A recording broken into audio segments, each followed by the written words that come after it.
अस्सलाम वालेकुम नाज़रीन, मैं वली रईस एंटरटेनमेंट की तरफ से एक बार फिर आपकी खिदमत में मुखातिब हूँ।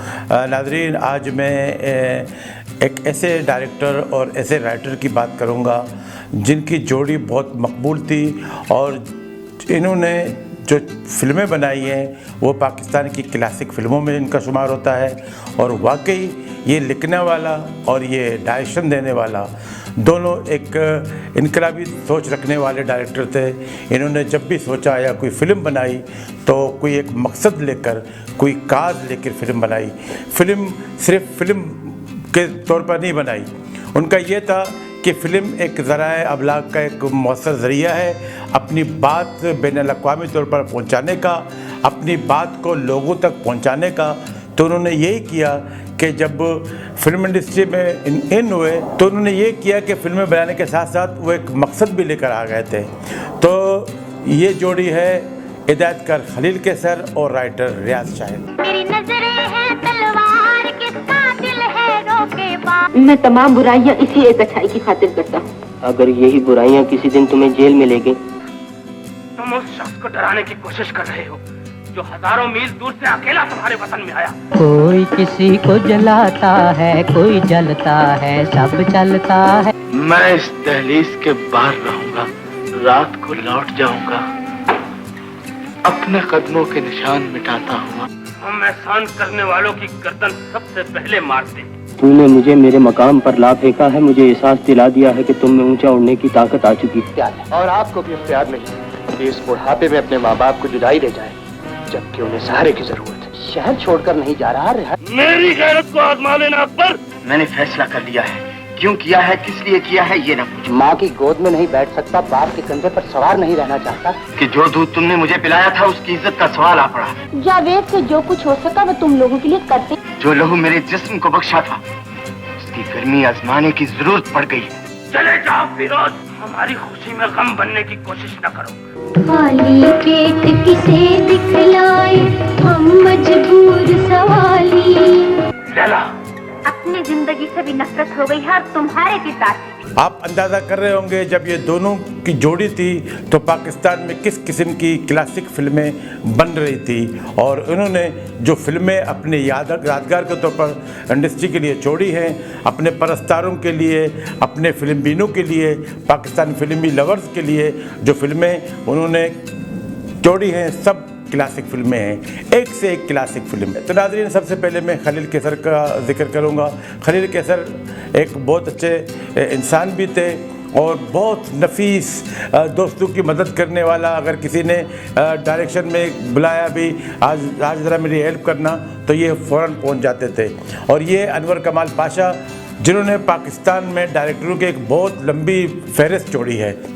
अनवर कमाल पाशा ने खलील कैसर जैसे लोगों को भी डायरेक्शन के रुमूज़ सिखाए और उनको ये बताया कि डायरेक्शन क्या होती है।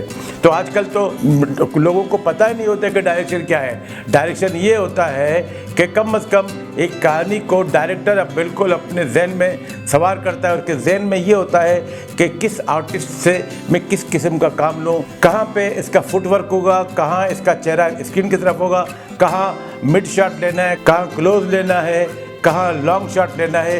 ये डायरेक्टर सारा सब कुछ सोच के जब वो स्टूडियो में आता है या सेट पर पहुंचता है तो उसकी एक सोच होती है। तो डायरेक्शन उसको कहते हैं। आज तो बस डायरेक्टरों की बात ही अलग है।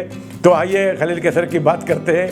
इन्होंने अपनी ज़िंदगी में जो पहली फ़िल्म बनाई थी वो पंजाबी फ़िल्म थी और इसकी वाहिद पहली और आखिरी पंजाबी फ़िल्म थी यार बेली। उसके बाद उनकी दोस्ती हुई रियाज शाहिद से। तो रियाज शाहिद के साथ इसने मिलकर शहीद, किलर, फरंगी, दोशीज़ा, हुकूमत और एक फ़िल्म बनाने का ये प्लानिंग कर रहे थे, लेकिन उससे पहले उसे कत्ल किया गया। और ये भी देखें कि इसके कातिल अभी तक गिरफ्तार नहीं हो सके। इसके कातिल कौन थे, कहाँ से आए थे, इन्हें क्यों कत्ल किया, ये एक बहुत लंबी दास्तान है जिसको मैं अपने चैनल में बयान नहीं कर सकता। खलील कैसर को 21 सितंबर 1966 में कत्ल किया गया। रियाज शाहिद एक इनकलाबी तबीयत रखते थे, तो उन्होंने कोशिश की कि मैं सियासत में आऊँ, सियासतदान बनूँ, लेकिन आपको पता है कि पाकिस्तान में सियासत किसको कहते हैं। तो उन्होंने बहुत कोशिश की, तो किसी ने से मशवरा दिया कि अब भाई आप तो जिस किस्म के अल्फाज कहते हैं, जो तकरीरें करते हैं, तो आप सियासत में नहीं चल सकते और बहुत जल्दी आप गिरा दिए जाओगे। फिर उन्होंने ये किया कि अपनी तहरीरों से इनकलाब लाने की कोशिश की और फिर मुख्तलिफ अखबारों में वो लिखते रहे, मुख्तलिफ रसाइल में। उसके बाद मौलाना अज़हर अमरस्तरी के ज़ेर साया रोज़नामा ज़मींदार में काम करते रहे। इस दौर में सहाफ़त के बारे में बहुत कुछ सीखा। बाद रोज़नामा इमरोज़ लाहौर से बतौर कालम नवीस लिखते रहे। उसके बाद फीचर फिल्म में वो भी लिखते रहे। यहाँ आगा अशर काश्मीरी के चट्टान में आ गए, फिर अफ्तरोज़ा लैल नहार से मुंसलिक हो गए। यूँ कहिए कि अखबार घूमता रहा। बहरहाल इसके बाद फैज़ अहमद फैज़, सबत हुसैन और हसन आबदी जैसे सहाफ़ियों के साथ काम किया। इन तमाम बातों के बावजूद इसने महसूस किया कि सियासत मेरे बस की बात नहीं है। फिर यहाँ पे जनाब अहमद नदीम कासमी ने अचानक एक मशवरा दिया कि भाई आपकी जो तहरीरें हैं ये तो खालिस फिल्मी तहरीरें हैं। आप जिस किस्म के जुमले लिखते हैं ये तो फिल्मों में तो बहुत काम आएंगे। आप इस बात को छोड़ दो, आप फिल्म इंडस्ट्री में वारिद हो जाओ और फिल्म इंडस्ट्री में आपको पैसे भी मिलेंगे, आपको इज़्ज़त भी मिलेगी और शोहरत भी मिलेगी। फिर फिल्मी दुनिया में चले गए। यहाँ पे पहली बार जो उन्होंने कहानी लिखी वो भरोसा के नाम से रिलीज़ हुई। भरोसा एक पाकिस्तान की क्लासिक फिल्म है और इसी कहानी को बाद में समाज के नाम से रिलीज़ किया गया। तो भरोसा एक बिल्कुल मुनफरिद स्टोरी थी कि किस तरह के लड़कियां अपने दोस्तों से पे भरोसा करती हैं, उनके साथ जाती हैं। फिर ऐसा भी होता है कि वो लड़की फिर इसी घर में आती है, दूसरे भाई की बीवी बन जाती है। एक बड़ी अच्छी स्टोरी थी, मुकालमे बड़े अच्छे थे, जुमले अच्छे थे। उसके बाद फिर जब भरोसा फिल्म हिट हो गई तो उसको पे दर पे फिल्में मिलने लगी और इन्होंने तकरीबन 49 फिल्मों के मुकालमे लिखे। एक फिल्म में इनकी सिर्फ शायरी शामिल थी। 4 फिल्मों की उन्होंने डायरेक्शन दी। 5वीं फिल्म बनाने के चक्कर में थे बेहश्त में, लेकिन उनकी आधी फिल्म जब बन गई तो फिर बेहश्त को हसन तारिक ने मुकम्मल किया और बेहश्त भी एक बहुत खूबसूरत सी फिल्म थी। तो बहरहाल रियाज शाहिद पर मैं एक तफसीली मजमून किसी और प्रोग्राम में आपके सामने पेश करूँगा। तो आइए बात करते हैं रियाज शाहिद और खलील कैसर की मुश्तरका फिल्मों की। तो इनकी जो सबसे पहली फिल्म थी वो थी क्लर्क।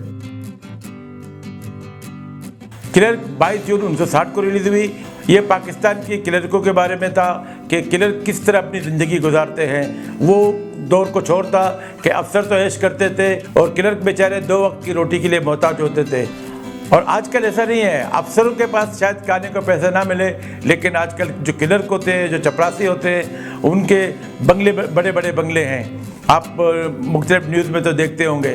तो हम बात कर रहे थे फिल्म क्लर्क की। क्लर्क के हीरो भी खलील कैसर खुद थे। मसरत नज़ीर इस फिल्म की दूसरी आर्टिस्ट थी। उसके अलावा लैला, कलावती, रियाना, साकी और सलमा मुमताज़ इस फिल्म की दीगर कास्ट थी और एक बहुत अच्छी फिल्म थी। जवान है मगर नामुराद, खाली पेट किसे दिखलाए, शमीम मर गई है, हम मजबूर सवाली, बोल सकती है लेकिन गूंगी है, शराफत है लेकिन मजबूरियों की आग में सुलगती है,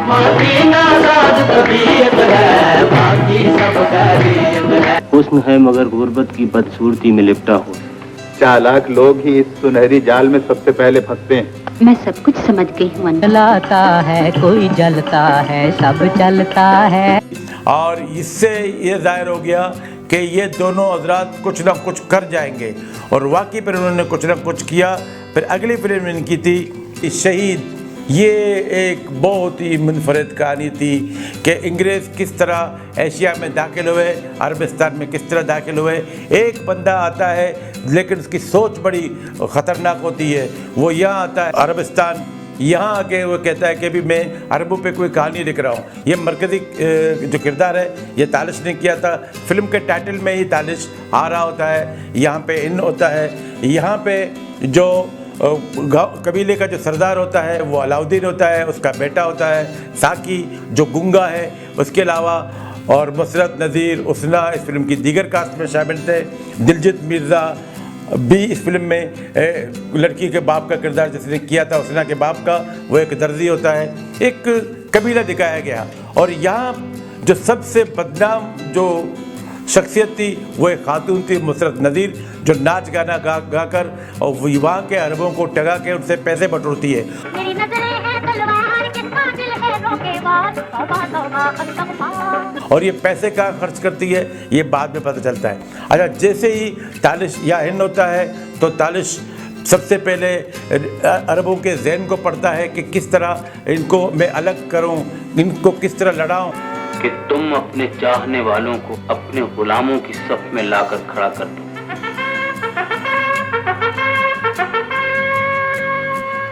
ये तो वही सरदार का मेहमान दूसरे मुल्क से आया है।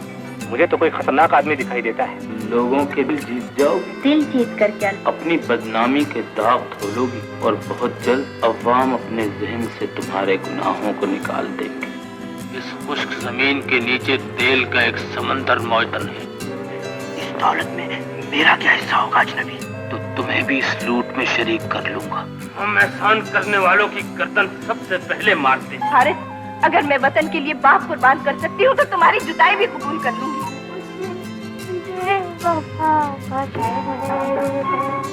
और हम हैं दोस्त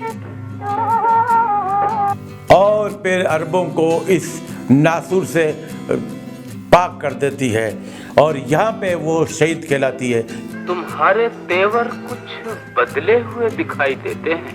तेवर नहीं, रंग ही बदल चुका है। क्या तुम हमारे वतन में यही कुछ करने आए थे जो कुछ तुमने कर दिखाया है? मैं सुर्खरू होकर जाऊंगी अजनबी। तो तुम्हें इजाजत है कि अपने कमजोर हाथों से अपना ही गला दबा लो।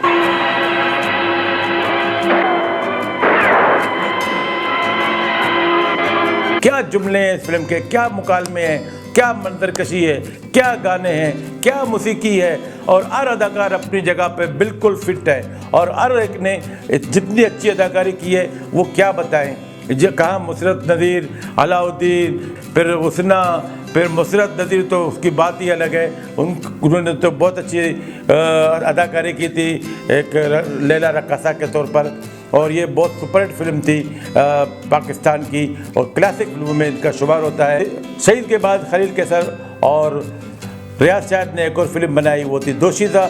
ये एक बहुत पुरानी स्टोरी थी कि किस तरह चार दोस्त जब जाते हैं, एक सोनार होता है, एक बड़े ही होता है, उस तरह करके फिर वो एक लड़की की तस्वीर बनाते हैं, इसको कपड़े पहनाते हैं, फिर चारों लड़ते हैं कि ये मेरी है, ये मेरी है, ये मेरी है। मरकज़ी किरदार नीरो ने किया था और नीरो उसमें बहुत खूबसूरत नजर आई। और फिर एजाज, अलाउद्दीन, दिलजीत मिर्ज़ा, एक बहुत अच्छी फिल्म थी। और यहाँ पे नीलो और रियाज शाहिद की थोड़ी बहुत दोस्ती हो गई और फिर बहुत से ऐसे वाक़यात हुए कि रियाज शाहिद ने फिर नीलो से शादी करके उसे अज़रा रियाज बना दिया। एक बहुत अच्छी फिल्म थी दोशीज़ा।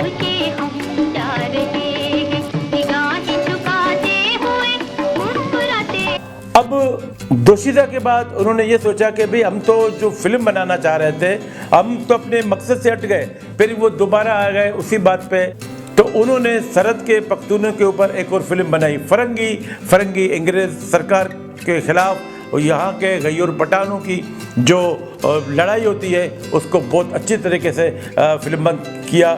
फरंगी एक बहुत खूबसूरत सी फिल्म थी। इसमें लाला सुधीर ने अकबर खान का किरदार अदा किया था और फिर अंग्रेज़ के किरदारों के लिए आपको पता है कि तानिश ऐसे किरदारों के लिए बिल्कुल फिट है। और फिर मदरसा का भी बेहतरीन किरदार था इस फिल्म में।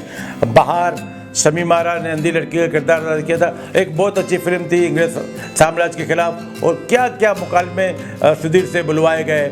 जिस खून में एक बार हमारा नमक शामिल हो जाए, अगर वो जोश में आ जाए तो हम वो खून ही बहा जा सकते हैं। हरा नमक मेरे खून से गैरत का पसीना बनकर निकल चुका है फरंगी। जितनी मुद्दत मैंने वतन से गद्दारी करके तुम्हारी मुलाजमत में गुजारी उसकी सजा पा चुका हूँ। बन के मेरा परवाना आएगा अकबर खान। मैं खुद तुम्हें यहाँ मिलने आया करूँ। नहीं, वतन के लिए तुम मुझसे ज्यादा कीमती हो अकबर। जिस सुहाग ने चिंगारी बनकर तुम्हें जलाया था वो फूल बनकर पत्थरों से टूट पड़ा। मैं आज तुम्हारे खून से इन चट्टानों पर खतरे का निशान बनाना चाहता हूँ ताकि किसी दूसरे फरंगी को इधर आने की जुर्रत हो। फिरंगी एक नासूर की तरह इस जमीन पर फैलता जा रहा है और इससे पहले कि वो हमारे सीनों पर गुलामी का जख्म बनकर रह जाए, हमें उसका इलाज करना होगा।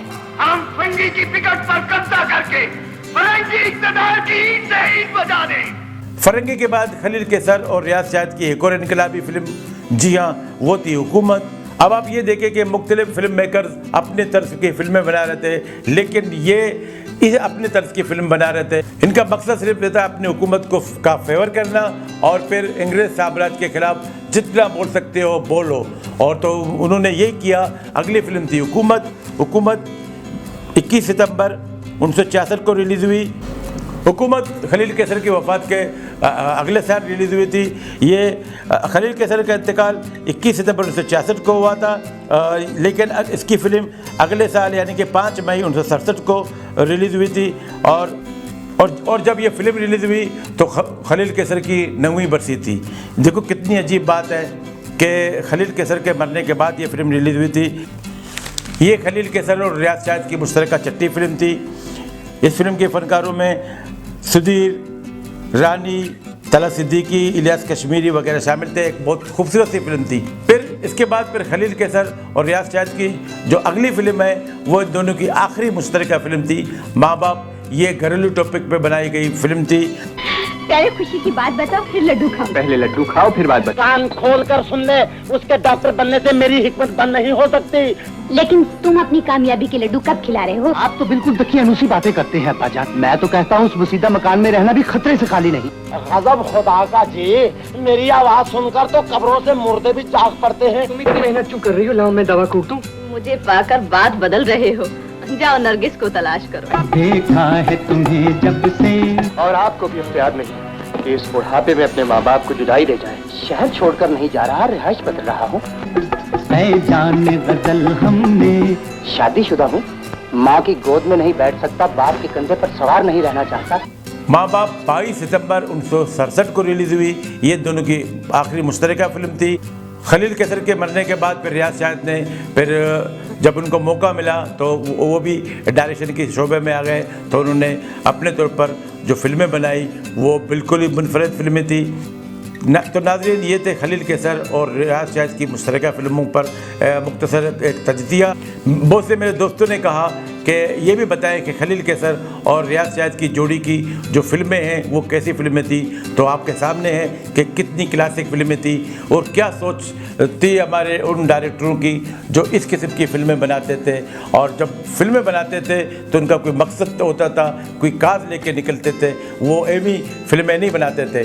तो नाज़रीन, इन दोनों इनकलाबी शख्सियत और इन दोनों गैर वतन परस्त लोगों की वफ़ात के बाद, बल्कि हम इनको भी शहीद कह सकते हैं कि उन्होंने वतन की खातिर ऐसी फिल्में बनाई और फिर इन फिल्मों ने ही इन्हें जो ज़ख्म दिए, जो बीमारियां दी, वो आप लोगों के सामने है।